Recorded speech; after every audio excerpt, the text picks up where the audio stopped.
Le Grand Matin Sud Radio, 7h-9h, Jean-Jacques Bourdin. Le suspense dans l'élection américaine. Donald Trump est bien parti pour devenir le 47e président des États-Unis. Il lui reste à remporter quelques États, et notamment la Pennsylvanie. Où en est-on en Pennsylvanie aujourd'hui, à l'heure où je vous parle? Je vous rappelle qu'il est actuellement...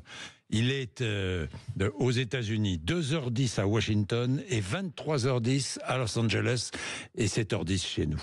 Donc en Pennsylvanie, pour l'instant, 90% des bulletins ont été dépouillés. 50,8% pour Donald Trump et 49,2% pour Kamala Harris en Pennsylvanie.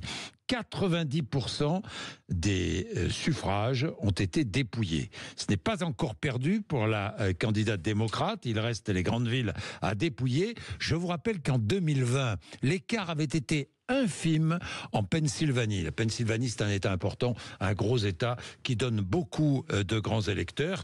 Nous allons voir, mais pour l'instant, Donald Trump est bien parti pour être le 47e président des États-Unis. Sur les 7 États clés, vous savez, les swing states dont on a beaucoup parlé, eh bien, pour l'instant, il en a emporté 2, la Caroline du Nord et la Géorgie. Il reste donc la Pennsylvanie, l'Arizona, le Nevada, le Michigan et le Wisconsin.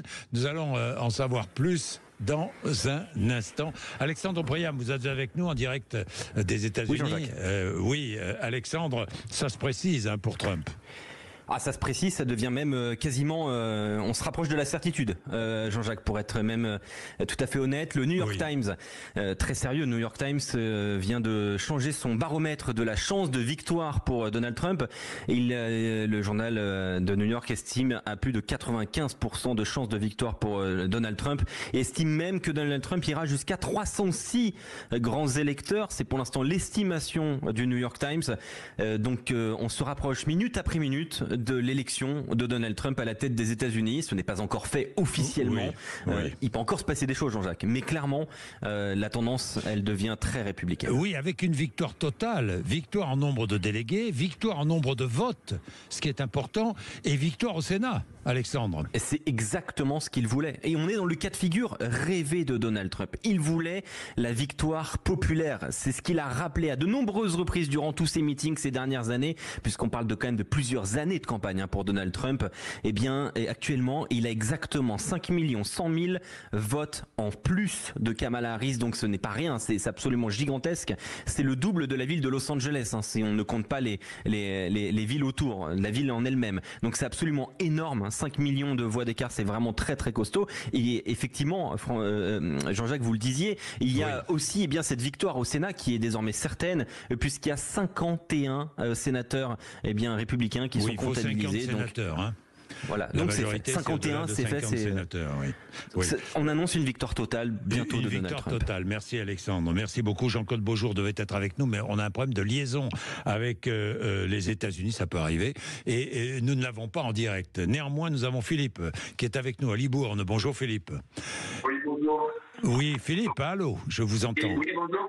Oui, je vous entends très mal. Décidément, il y a des matins où rien ne marche.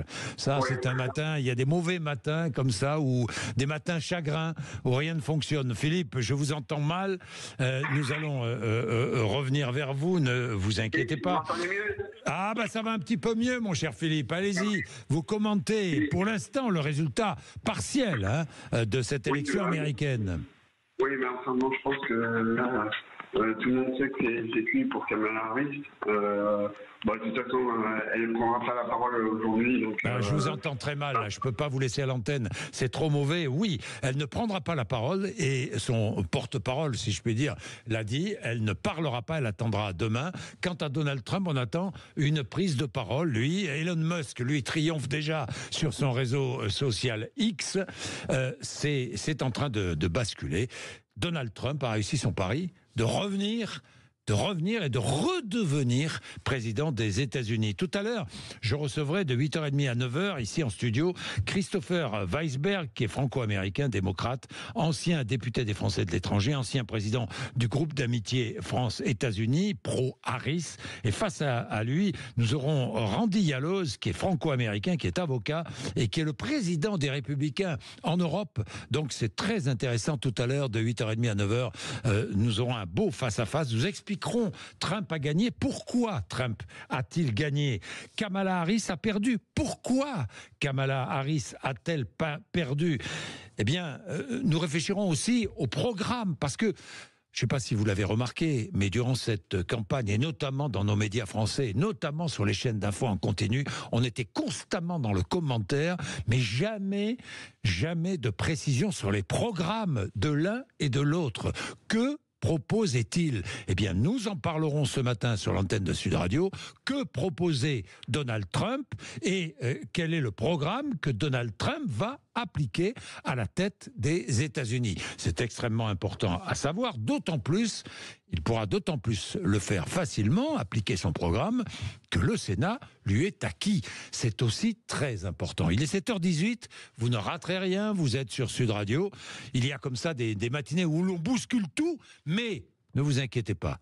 Ne vous inquiétez pas, nous sommes là, nous suivons de près cette présidentielle américaine. Dès qu'il y a un nouvel État, les résultats dans un des États clés qui tombent, je vous le donnerai, croyez-moi, soyez-en sûrs. En attendant, le rappel des titres de l'actualité avec Laurie Leclerc. Laurie.